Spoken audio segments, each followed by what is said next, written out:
the meeting to, thank you. We have allocated time at the end of the meeting to respond to any questions received in advance. We have 8 members of the public who've signed up to attend, and we have no questions at the moment. So let me move us to then our conflicts of interest register and declarations of any interests. I've had no notice of any interests declarations in advance. Is there anything anybody would like to declare new or relevant to today's meeting? Thank you very much. We have the minutes of our last meeting in public, which was the 20th of December, and matters arising. May I ask for any comments or corrections on the minutes or anything in relation to matters arising? No, I'm not seeing any hands there. Thank you. I will accept those minutes as an accurate record. Let's move then to Fiona Edwards and the ICB Chief Executive's update. Over to you, Fiona. Hi, can you see me okay? Yeah, good. Yes, you can. Yeah. It's just I can't see myself, which is unusual. Okay, good morning, everyone. I think we're still morning. Just a couple of things for me, really. Clearly, you can see that the agenda covers both the here and now and the longer term, in that we're talking about our strategy, and that kind of reflects exactly where we are in the Integrated Care Board business and the business of the Integrated Care Board organisation itself, and that we are very heavily involved in operational pressures and management, that whilst the surge in demand that we saw really peak over Christmas and New Year has reduced a wee bit. The congestion in our hospital is still our hospitals is still very high, so we are working collaboratively across the system to help as much as we can with that, but we're also facing a range of wider pressure and concern. We're fortunate in the system in that so far we've had very low level industrial action. We had our some industrial action in one of our organisations with the physio strike action a couple of weeks ago.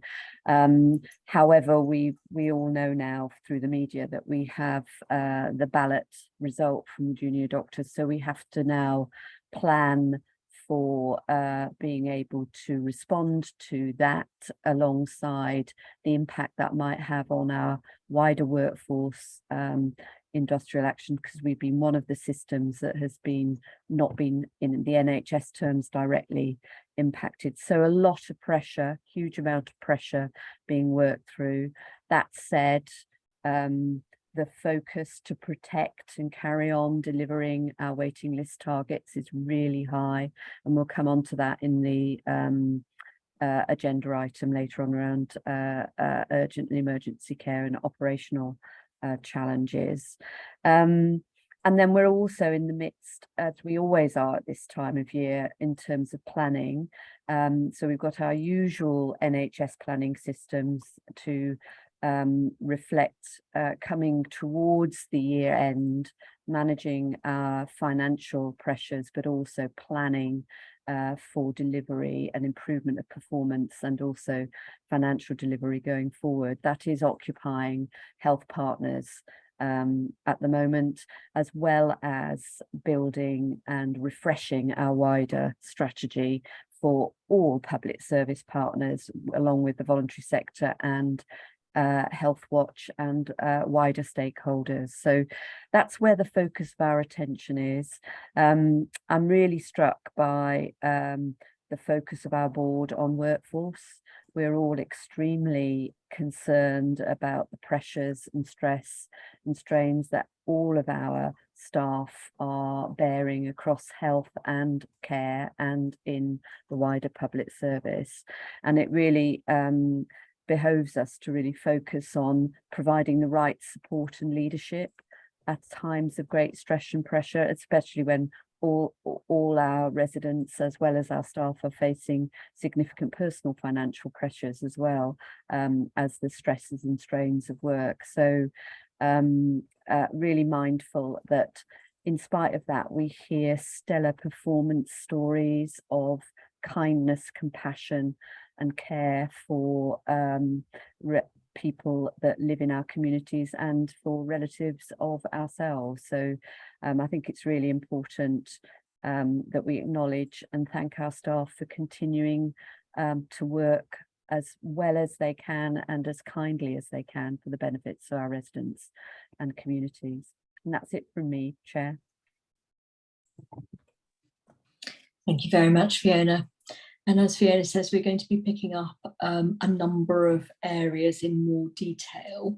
Are there any initial questions or comments for Fiona at this stage? Scrolling through our screens and I can't see that. So let's move then to our first substantive item, which is our Frimley Health and Care Integrated Care System Strategy, Creating Healthier Communities. And I'm going to hand now to Sam Burrows and Emma Boswell to take us through this. Thank you. Thanks very much, Priya. I'm just going to give a brief introduction, if that's okay, around the strategy itself, including some parameters of why we're bringing the item to the board today. And then Emma's just going to outline a little bit around our integrated care partnership and next steps in the process. So it's very important, I think, in framing this, that the board is aware and understands that this is not an ICB strategy. So we are meeting today as the board of the ICB. This strategy does not belong to the ICB. It is not a strategy for this organisation. It is instead an ICS strategy, which is a multi-partner, multi-specialist, population-focused strategy for improving population health. It is not an NHS document in the truest sense. And it's really important, I think, that we all bear that in mind as we consider the content of this document and how we approach our discussion today. It's coming to the board of the ICB for comment and reflection as partners in this process. So the ICB is one of many partner organisations which is a part of this process. It's a partner of the ICP. And we have been taking this strategy through formal boards, committees and informal discussions with all partner organisations in the ICP since the end of December. So this is the ICB's turn in that process. It's not coming here for approval, it's coming here for discussion, and hopefully what I've just outlined by rationale explains why that is. This is a strategy which is a refresh rather than a brand new document.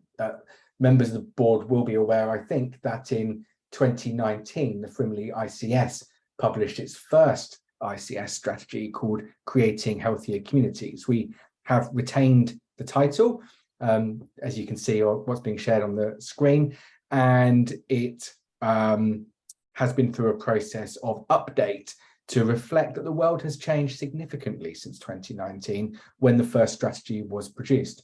Not only has the shape of our architecture changed as a partnership in terms of the organisations which comprise the ICS, but also, much more importantly, the world for our residents and our patients has changed significantly during that time as well, not least due to the global COVID pandemic, but also changes to the cost of living and what it is to be a member of our population and to work with public service providers in our geography as well.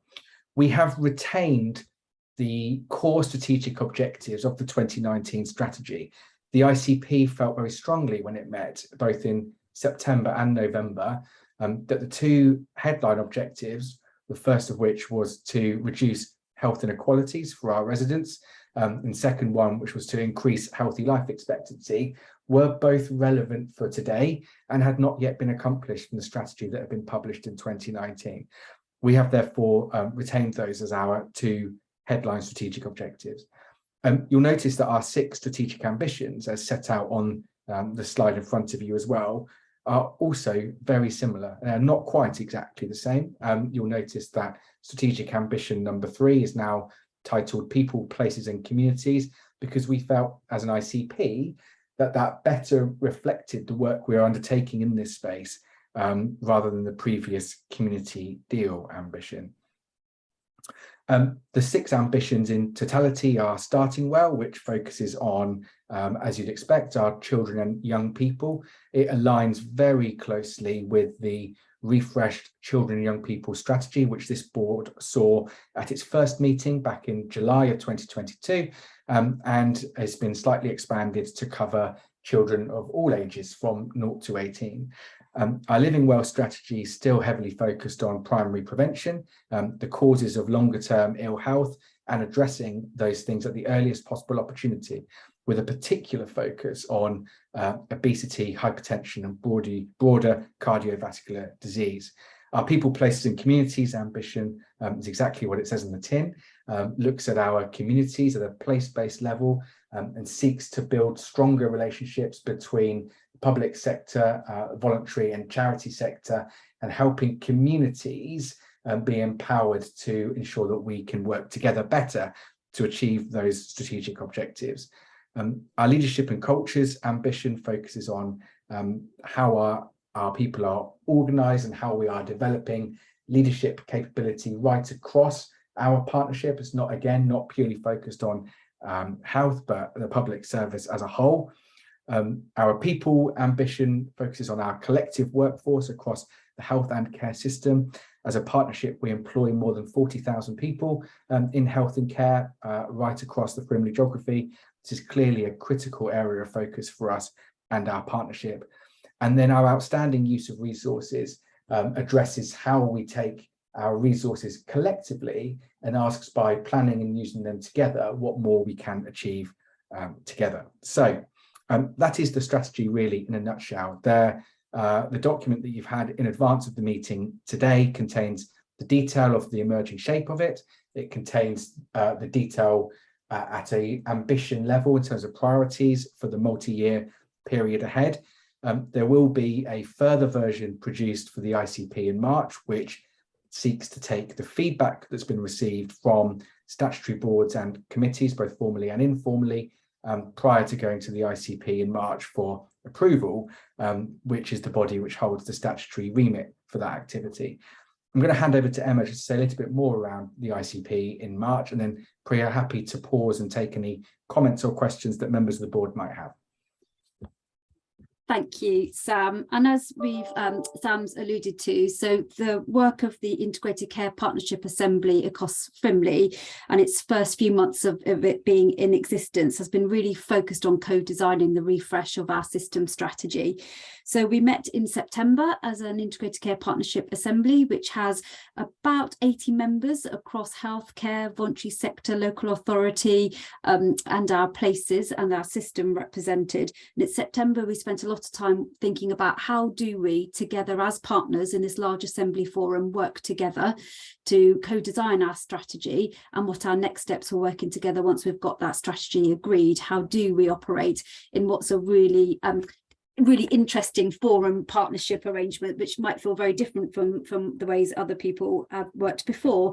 In November, we had a really interactive session based on our strategy refresh, where our partnership members came together. We spent time in lots of plenary activities around our 6 ambitions, and from that our first draft strategy refresh was created. And as Sam says, that's what the document we've been out and engaging and gaining feedback and reflections from many people on.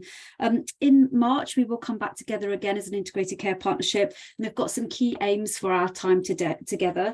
So one of the key aims actually is to enable our partners to reconnect with each other, to understand about why we're here together in this room as an assembly, which might feel different from the work we do potentially sometimes within our organisations. So some chance to reconnect with our purpose. We'll be thinking about how we endorse our ICS strategy. Now it's been through its refresh and through all of its engagement processes over the last few months.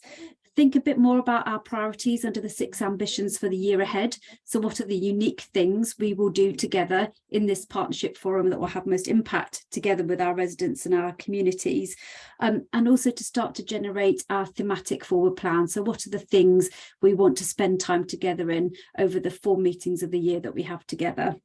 So that's our plan for March. So I'll also pause there and then happy to take comments and reflections from board members. Thank you very much, both. So a number of people around the board will have been very involved in all of the meetings and generating what we are looking at today. And thank you to all partners across the whole system for the really significant support and energy that has gone into getting this refresh right. So it's been very good to see the quality of those discussions. Now, can I open this up then to comments and questions from around our virtual table? Okay, I think that Grania, come on in. Yes, it's still morning, aren't we? So good morning. It's wonderful to see the energy that's been behind the co-production engagement in developing the strategy, and so I've been enthused by the process that was undertaken, really positive, and to see the system through the strategy again, that's a really positive element. I suppose just preempting broad agreement, editing, etc. at the Assembly, just wondering then, what is the communication plan and how can we all assist in ensuring that we bring this strategy to life within our local systems and more broadly in terms of an operational plan rather than a strategic plan that sits on a shelf? Thank you. Let me bring in Rachel and then Ilona, and then we'll come back to Emma and Sam. Thank you.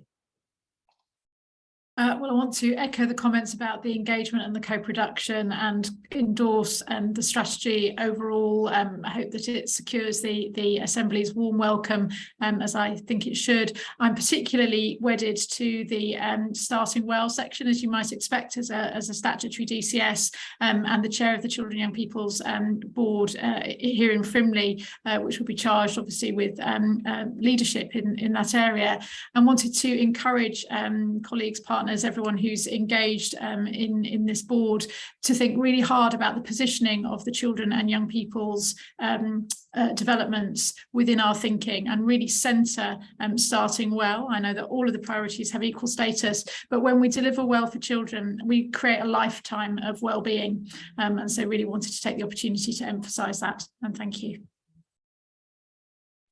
Thank you. Ilona? Oh, sorry, I've forgotten where all the buttons are on Zoom. Okay, finding my way. Thank you.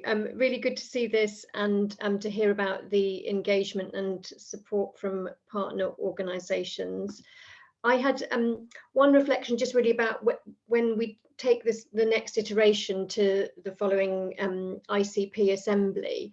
I wondered if there was scope, not in the document itself necessarily, but in the covering presentation for it, to draw out even more clearly how the feedback has been incorporated. Because I think slide 8 summarised some of the feedback, but it wasn't always immediately clear, almost the so what have we done with that feedback to reflect it in the evolving strategy. My one point of substance was really around how for each of the 6 strategic ambitions, is it possible here or elsewhere to draw a better sense of what success will look like in 5 years' time? So there were lots of really great things in there, and I liked the prioritization on some specific steps. But I was just wondering if in order to, and I'm guessing it'd be the ICP here, but some of this would be for us as a board in terms of holding to account, you know, what do we really expect to have happened within the 5-year time frame? And then there was a specific reference, I think it's on slide 25, that refers to our, as an ICB, involvement in developing a system-wide strategy for engaging people and communities. And I just wasn't, that was the first I'd heard of that. So I just wondered, where's that at? Have I missed it? And or is that something that we're doing in the near future? Thank you.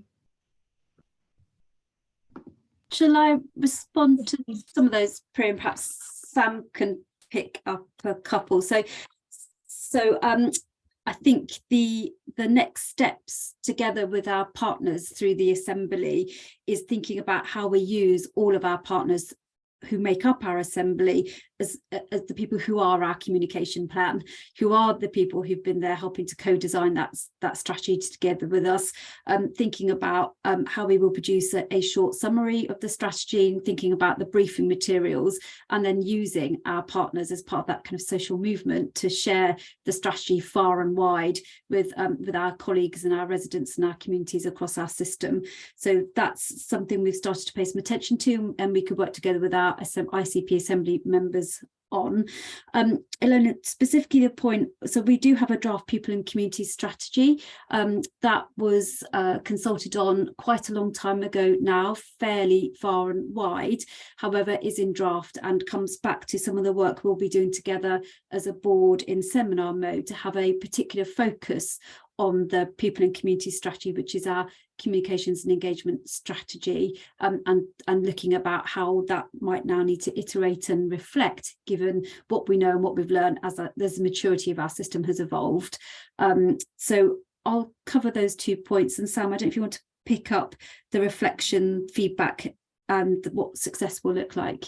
Yeah, really happy to. They're really great questions as well, actually. So firstly, as you'd expect for something of this undertaking in size, the number of partners who are involved, we've had a lot of feedback on the work over the period, and that's great. And we really, really welcome and appreciate that.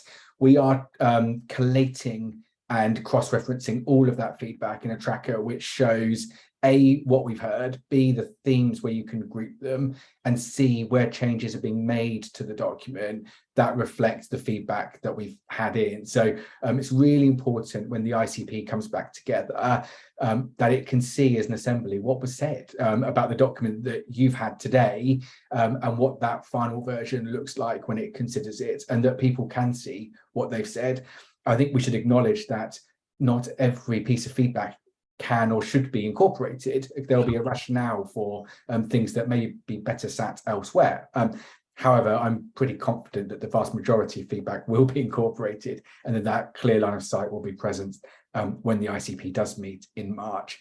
Ilona, you raised a point around delivery. It's really important. One of the tasks that we'd like the ICP to start to examine when it meets in March is that sense of prioritization and what delivery looks like, and so we can start to build out a bit of a plan for the year ahead and over a longer footprint as well. I think the point around accountability is less straightforward. So for this board, for example, I don't see it as being accountable for delivery of the ICS strategy. However, I think we are accountable for ensuring that the ICB's contribution to delivery of the ICS strategy is being made, and that the integration of health partners is happening in a way which sees the strategy being progressed more effectively, and we should keep testing ourselves on that. And then finally, around being able to understand whether we are making a difference as a result of this work is absolutely critical. And we have started a set of conversations with our analytics and insights teams around what would that basket of metrics or indicators look like, which would give you assurance as a partner or as a board member or as a resident of our geography as to whether we're actually making progress in this space, both against our headline objectives and our ambition objectives as well. And that isn't necessarily a straightforward piece of work, but we are on the way of putting it together. And again, very keen that the ICP is owning that ask and setting the shape and parameters of it as well. So really helpful, thank you. And I think we're picking up all those in other places. Good, thank you. And again, reiterate thanks to all system partners. We are getting to the point again where we can collectively hold ourselves to account as a result of all of those things that we are committing to as a part of this overarching creating healthier communities. It's very good to see, thank you. Let's move then to our urgent and emergency care update. Thank you again, Sam. Thanks, Priya. I'm going to take this in two halves, if that's okay. So we have a paper which provides a very brief update on urgent emergency care and planned care. Then we have another paper around the UEC strategy, and I'd like to separate them if that's all right for the purposes of our discussion. I'm not planning to read the paper that you've already had on the urgent emergency care and planned care update. However, I would like to make sure that the minutes are accurate for this discussion, and want to clarify two items, if that's all right, in this paper. The first is around 78-week waits. The paper sets out that there is a risk to delivery in this area. Since the production of this paper, I wanted to clarify that we are working to eliminate this risk by the end of March for patients waiting more than 78 weeks. I don't think the paper quite says that in the right way. And secondly, with regards to the Community Diagnostic Centre for Slough, I want to be really clear for the board that this is not yet approved and will be subject to a business case for any further progression. There's nothing else I wanted to add as verbal update to this paper, but very happy to take any questions or comments from members of the board before we go to the UEC strategy item. I invite the board to comment or question. I can't see any hands up at the moment. Sam, let's move through to the UEC strategy, and we can pick up questions in the round if relevant. Thank you, Priya. Again, I'm not planning to present the papers that you've already had. There's a lot of detail in both the cover sheet, which sets out the background and context to this piece of work, and the decision of the board, which we are seeking today. You also have a presentation pack which sets out a fair degree of the detail of the UEC strategy and the work programme, which has been constructed to reflect everything that's happened over the past 6 months in this space. There's a few bullets that I'm just going to highlight for the board by way of commentary, which I hope are helpful for members to hear. And then again, happy to pause to hear reflections, any comments or questions members may have. So you'll recall from previous discussions that we've had here prior to Christmas, I think, that we undertook an urgent emergency care review over the summer, which led to the production of a really comprehensive report and a set of recommendations for where improvements could be realised for our system in the delivery of urgent and emergency care services. We've deliberately taken a much broader view of that report and looking at it as a whole system set of interventions. So this is not constrained or confined merely to those organisations or services which exist to provide on the day or urgent or emergency care services, recognising that the drivers of activity and the reasons for which our population require access to those services are also just as important to address as a part of trying to create sustainability in our urgent and emergency care system. We took receipt of the report at the end of last summer, and that has been to the board in a previous discussion. And there are 32 improvement packages contained in that report, all of which we have adopted as part of a work programme for the implementation of our new UEC strategy as a Frimley system. Over the autumn, and again, we have discussed this previously, we aligned and attempted to bring some clarity on those schemes, which we thought could be accelerated for the winter ahead. And that's a discussion which, again, we've previously had and formed a really key part of our winter plan and winter board assurance framework. That still leaves a number of schemes and work packages in the strategy which are outstanding for longer term examination and implementation. And the detail of those 32 interventions, their SROs and their alignment with our broader system architecture are set out in the documents that you've had, which comprise the papers for this meeting. All of that information has been through our internal UEC governance. These are system working groups which comprise membership from organisations right across our public sector partnership. So our UEC strategy group, for example, which is co-chaired by Hugh, who's in the meeting today, and Dr. Tim Ho, who's the medical director of Frimley Health Foundation Trust, have examined this work programme and approved it at its meeting before Christmas. From there, the same detail also went to our UEC and Planned Care Board, which is co-chaired by Steve Dunn and Caroline Hutton, the interim chief operating officer at FHFT, again, which was approved before Christmas as well. So this is the final step on this item's journey, really. Having been through a number of our system working groups, it comes to the ICB board today for final approval. I would also just note before I stop talking that in the interim between those meetings and today, we've also had the national publication of a National Urgent and Emergency Care Recovery Plan. I wanted to give members of the board a level of assurance that there is really strong alignment between that National Recovery Plan and the areas which we've self-identified in our own UEC strategy, which offer the greatest room for improvement.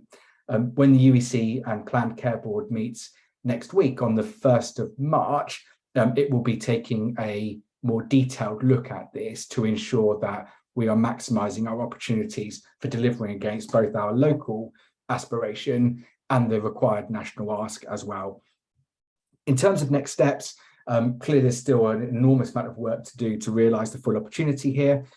Firstly, we intend to establish a programme management office to track progress of delivery against each of these 32 interventions. Every single one of those offers an opportunity for improvement for our system in some way. It's therefore vital that as a system partnership, we can have assurance collectively that we are making progress with the delivery of those items.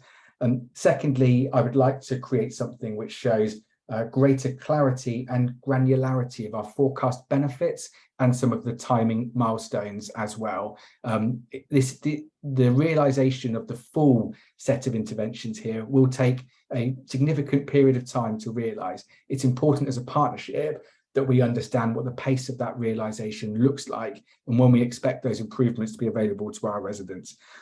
Thirdly and finally, we were very grateful for the level of input we had from clinical and professional leaders, colleagues from right across our partnership and the voluntary sector as well last summer, who gave up their time very generously in the creation of this report and strategy.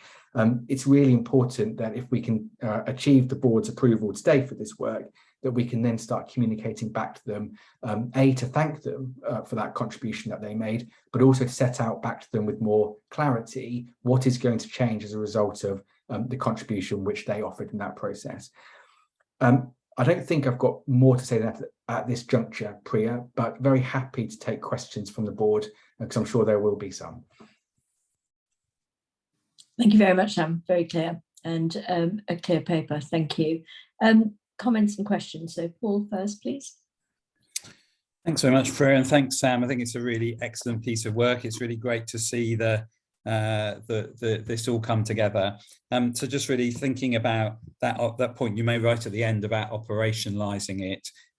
It'd be good just to say, if you could say a little bit more about the kind of communication and engagement approach with those key stakeholders who are part of the solution here, particularly obviously thinking about voluntary sector partners, but others as well. And then secondly, be good to understand a little bit more about how you're thinking about looking at particular groups of the population who are likely to be in greatest needs when it comes to thinking particularly about next winter and the sort of prevention work that can be done. And obviously I have a particular interest in older people from this point of view, but there are other groups who we know who are greater risk as another winter appears. Thanks. Thanks, Paul. Priya, are you happy for me to respond at the moment? Okay, thank you. So firstly, on comms and engagement, I think the task is twofold, Paul. One is, given that people gave up so much of their time by way of contribution to this, we need to acknowledge that effort and how helpful it was as part of the production of this work, but B, to show that it actually has ended up resulting in the production of something, and to share back with them that there really is a clear programme of work emerging from the time which they gave up as a part of it. So that's the first bit. The bit which is perhaps more helpful in the delivery space is starting a new set of conversations with our stakeholders around the delivery of these improvements. So where possible, one of the principles which we have agreed as a partnership is that these work packages or improvement opportunities should be progressed through our existing system joint working architecture. So we already have forums which include partners from right across our public sector partnership and the voluntary sector as well, to look at the progression of work together. We don't want to go off setting up 100 other groups and 100 other conversations around some of these specific improvement opportunities. So we already have a set of forums which we can use to start some of those new conversations around delivery, and mapping that out, and which we've already done a significant portion of, is a really important part of what delivery looks like to us actually achieving some of our aspiration in this space. So I completely agree with the point that I think you're making in your question, and it's one that we've been giving significant thought to. Secondly, on population groups, it's a brilliant question, and one which I think you'd recognise we're really committed to in our approach. So I'll just share it by way of example, if that's okay, because I think it will be replicated in other pieces of implementation work for this strategy. So for example, for the work we're doing on same-day access to services, for the past 6 to 8 weeks or so, since Christmas time anyway, we've been running a series of conversations with clinical colleagues and with our data and analytics team, looking at our population through a risk stratification lens to understand where the greatest need and drivers of same-day access are coming from, and where that actually presents within our healthcare system. And we can cut that in different ways, by age, by frailty, by multiple long-term conditions, whatever it might be, to understand what is it that shapes the way that our residents use our services when they try and access them on the day. It's been incredibly illuminating. It's something we'll be coming back to as a board when we look at the outputs of that work later in the year. But it really is a cornerstone of our approach to improvement opportunities like this. We have one of the best data analytics teams and platforms in the country when it comes to being able to progress transformation, and taking the tools that we have and applying them to the different population groups that make up our population as a whole is a critical part of how we can make this a successful piece of work. So please take that as a personal assurance from me that it will form a key part of how we actually approach this. Thank you. Grania? Yes, this urgent and emergency care strategy is a wonderful strategy that we can all support. I think I'll start by saying that, but the support requires system leadership in the way that Fiona has been articulating, because we cannot get this system change unless we all stand up, move forward, and take a key role in making this happen. So as we know, the national agenda does tend to focus significantly on hospital discharge and flow out of the hospital. I'd like us to put a significant amount of time and effort in the way that the strategy describes into that admission avoidance, community support, those offers, and getting people out of hospital as quickly as we can. So I suppose, Sam, this is one to you and others in terms of what do we need to do as system leaders in order to support you in bringing this strategy to life, because we know it will improve outcomes for our residents. I completely agree, Grania, and there's probably not a huge amount more I can say in addition to what you've already set out. Clearly, we have a dispersed leadership model in our system, and there is leadership not just around this virtual table today, but also elsewhere out within all of our organisations and in the partnership as a whole. And the way which we have set out our approach to delivery through our existing system working groups does seek to maximise that leadership where we find it. And I think it's going to be absolutely critical to the success of this endeavour, whether we can make that work or not, because this will only be possible to achieve the improvement which clearly is very set out with our aspiration in this strategy, if everyone is willing to put their shoulders to the wheel in that regard. So but really, really welcome the points. I think it's absolutely spot on. Okay, thank you. Thank you. Neil and then Fiona, please. Thanks, Priya. These comments are intended to be helpful. I hope they don't sound pedantic, but so look, I just endorse everything Sam has prefaced in terms of the process here. I think there's been a huge amount of engagement and support, and I certainly get a sense from all parts of the system, people felt very involved in getting us to where we are, which I think is really key, that we take all of our teams and indeed our communities on that journey. I think what Sam has presented, if I'm understanding it, Sam, is a strategic review of urgent care rather than an urgent care strategy. And what we've set out as a work programme to develop the strategy that will then deliver. I think that's what's being set out. I just want to be clarity on that. And, you know, I think what we need to commit to as a board moving on from that is that we're very clear on that process. We bring transparency to that. And we probably need to strengthen the leadership oversight and responsibility for delivery of that strategy when it's produced. Certainly from my perspective, what my involvement would be in that, and other colleagues in partner organisations as well. So I just endorse the process we got to the areas of the work programme, but I think just some clarity on what it is we're actually agreeing to would be helpful. Okay, let me bring Fiona in and then we'll come back to Sam.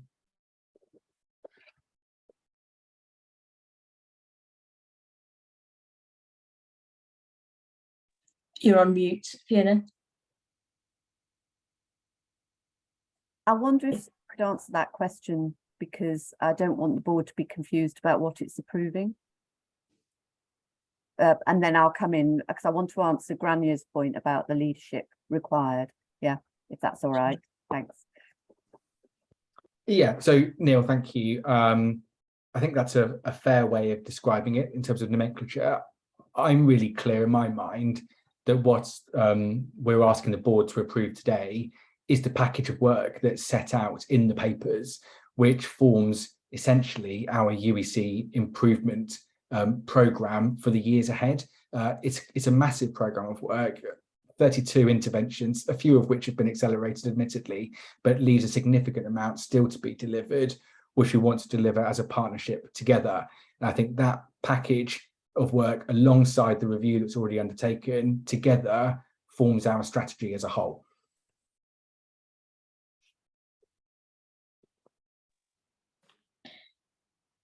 The issue, I think, is that we will, as part of this, what we're being asked to approve is the direction of travel that will then give rise to those specific strategic objectives under those programmes of work, and there will be choices to be made. And I think that's a very strong point being made by Neil and others around the table.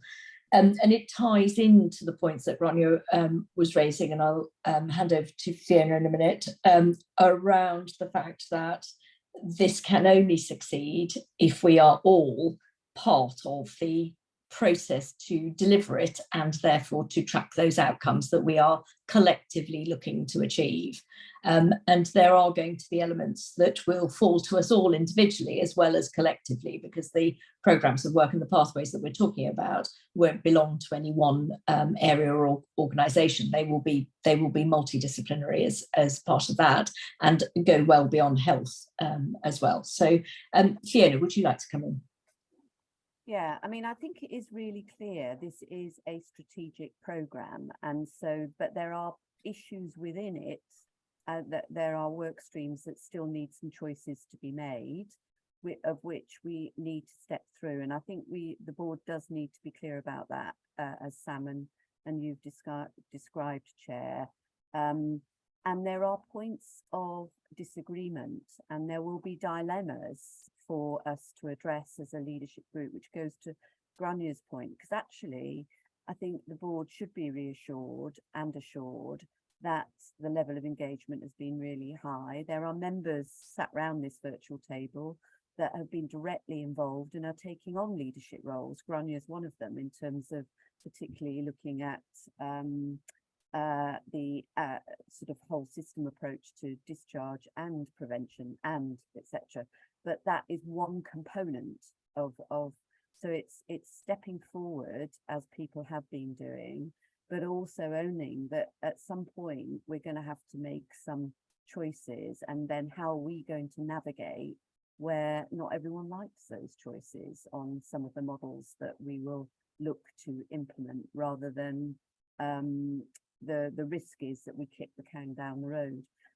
And so really important that we recognise that, yes, this has got a clear framework.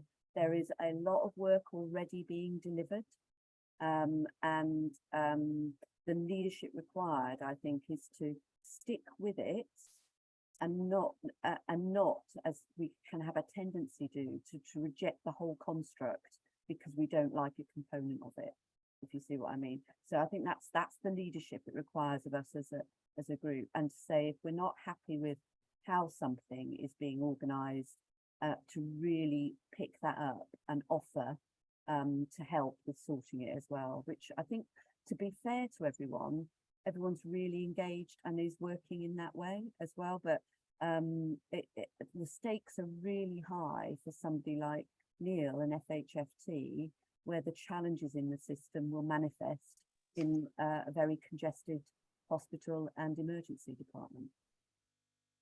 And we need to be respectful of that as well. So hopefully that answers a bit Grund's question. Thank you. Come in, Alex. Thanks. I think Neil's question is a really important one. Are we signing off a UEC strategy today or not? And I think the question for me comes to, are we as a board confident the actions and the package of work outlined here will drive the improvements that we're looking for in the system? So it is just to do that check again, because I think if there are major components of this that still need review, then I'm not sure we can sign off a UEC strategy. It's just the question now. Sam? So if I could just clarify the ask, I think here, if that's all right. I think there is something for us as a board which needs to recognise where this has already been as a piece of work. And given we have a UEC strategy group with senior clinical and professional leadership, which has signed off this work programme, and a UEC and planned care board, again, with broader system components, including our clinical and professional leaders as well, which has done likewise.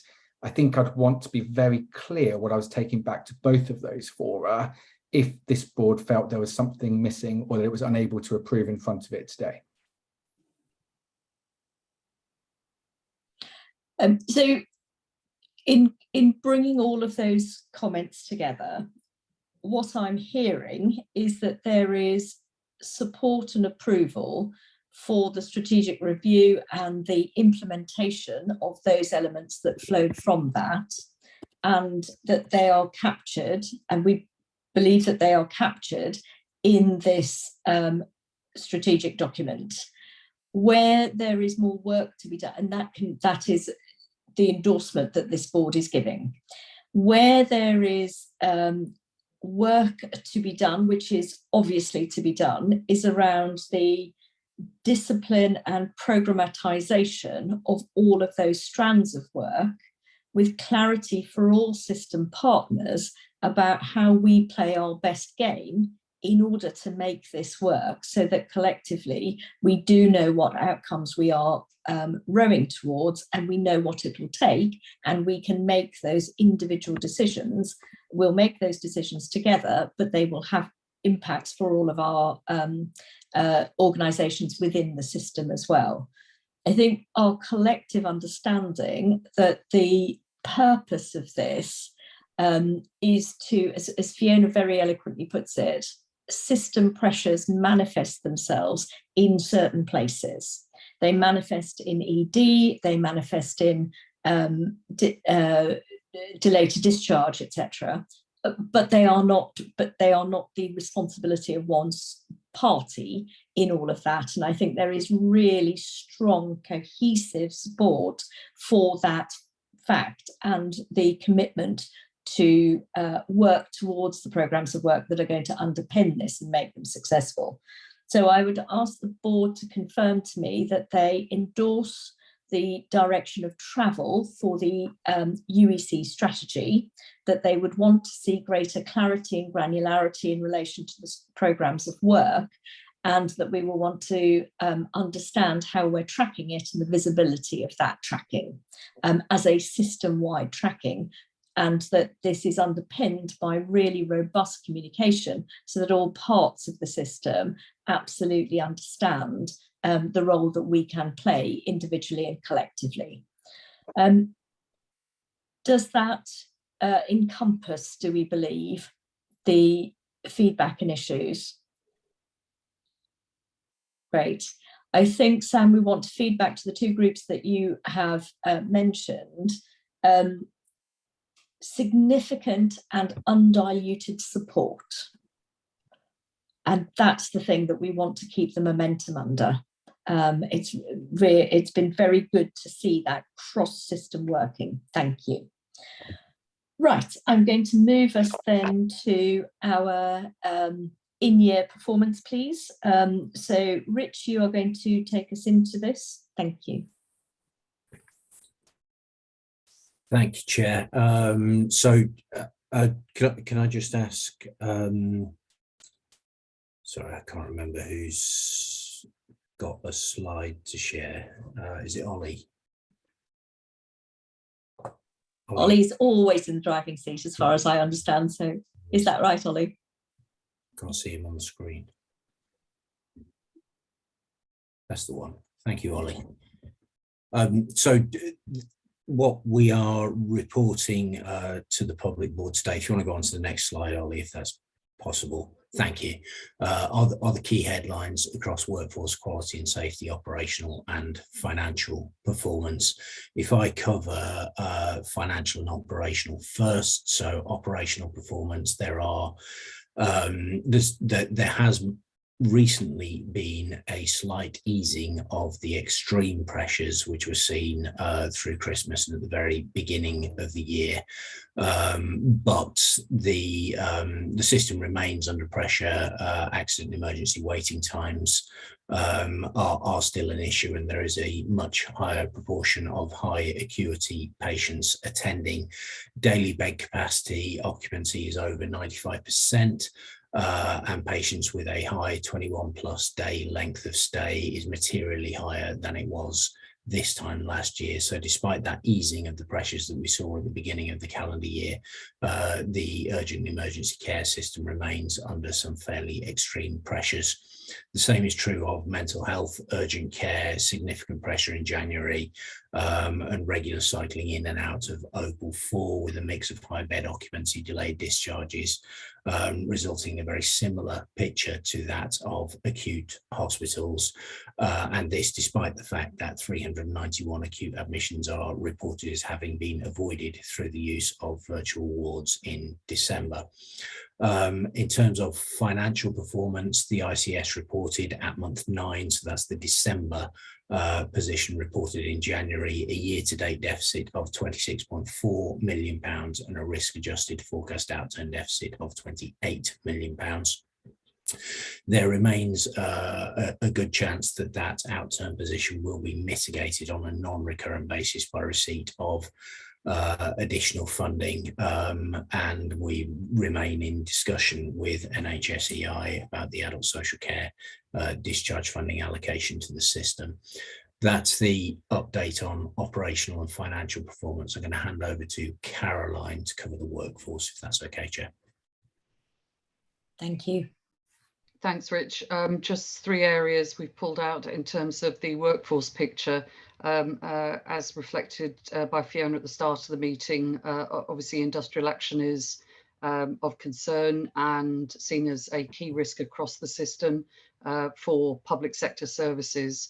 The planning, escalations and strengthened governance that's already in place is considering the recently announced ballot of junior doctors and bringing the implications of the outcome of those ballots to that planning. We've been notified that in effect there's 2 unions for junior doctors. The BMA have announced confirmation of strike action but no date. The second union that junior doctors belong to have announced action on March the 15th. So as I say, just assuring the board that as strike action is confirmed, the system planning piece kicks in and reviewing those scenarios and escalations. The second area considered by the System People Board was around the mental health and wellbeing hubs for staff. So we have a position now confirmed for Q1, but working hard to resolve a longer term solution on that. And just to mention particularly the significant and ongoing work with regards to the spend on temporary staffing, the PAN ICS programme that we're responsible for in Bob, Surrey Heartlands and Frimley continues. Most recently, though, just highlighting the excellent work in FHFT with colleagues there around new supply contracting mechanisms, and continued management focus is resulting in an observed reduction in agency spend and usage over the period. Should I pass over to Sarah?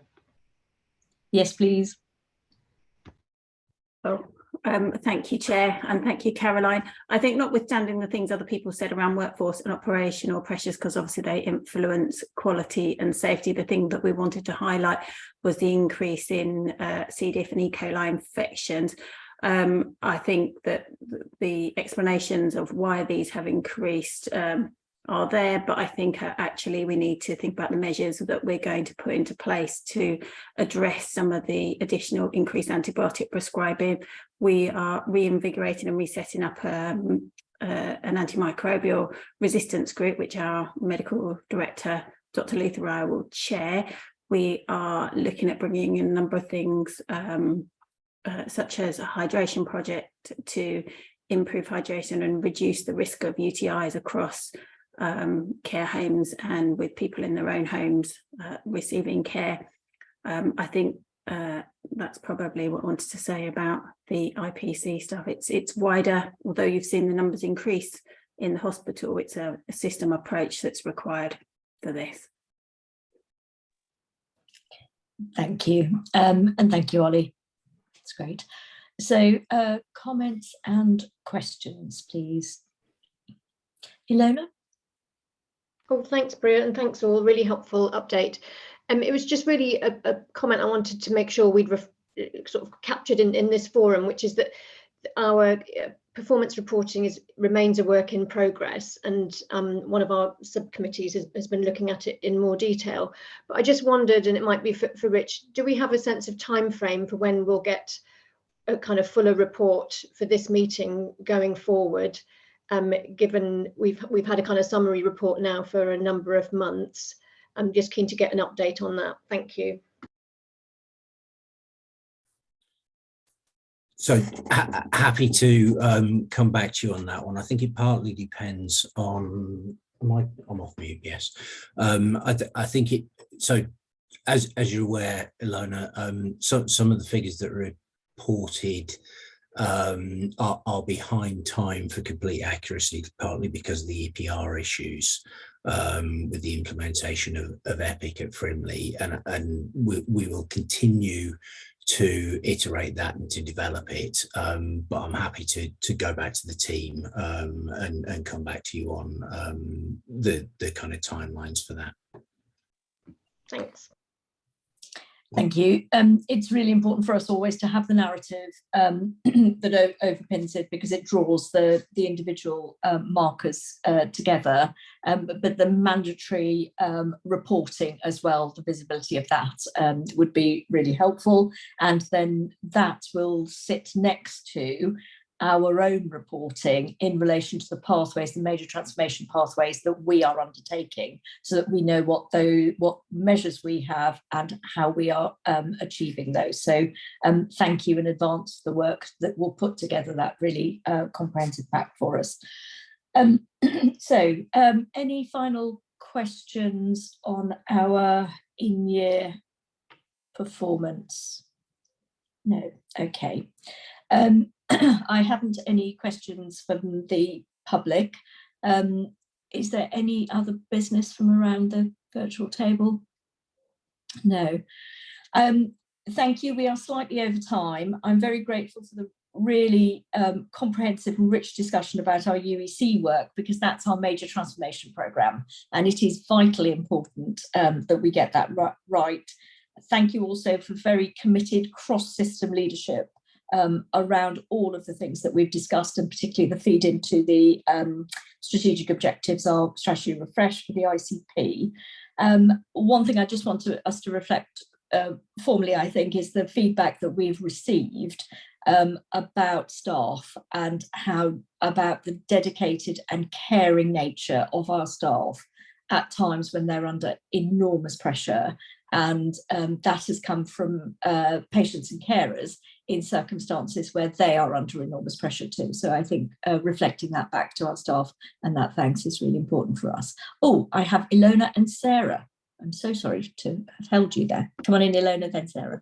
Sorry, that was a really good point to end on. So I feel bad jumping in again. I just wanted to make a suggestion. Mainly, I think it'd be full to Sam. That given the useful clarifications that we reached, I think in your summary in particular, Priya, about what we were approving on urgent and emergency care and the way forward and the messages out, it'd be really great if that could be sort of summarised and circulated in pretty short order, so we are collectively all happy with the conclusion, the decision, the kind of comms out from this group, so that there's no confusion on that and people have an opportunity just to clarify anything before that goes more widely. That would be grand. Thank you. Thank you. And Sarah? Sorry, when Iona stopped talking, I moved, so I missed my mute button.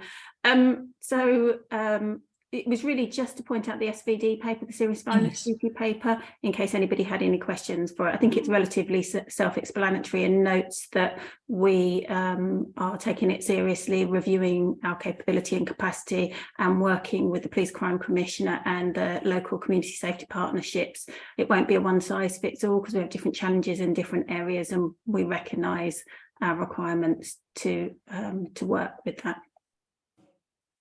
Thank you, and thank you for the clarity of that paper. Are there any specific questions in relation to the SVD? Okay, thank you. Well, thank you, everybody. I'm going to close the meeting and look forward to seeing you next time. Thank you all for attending. Bye-bye. Thanks, Priya. Bye.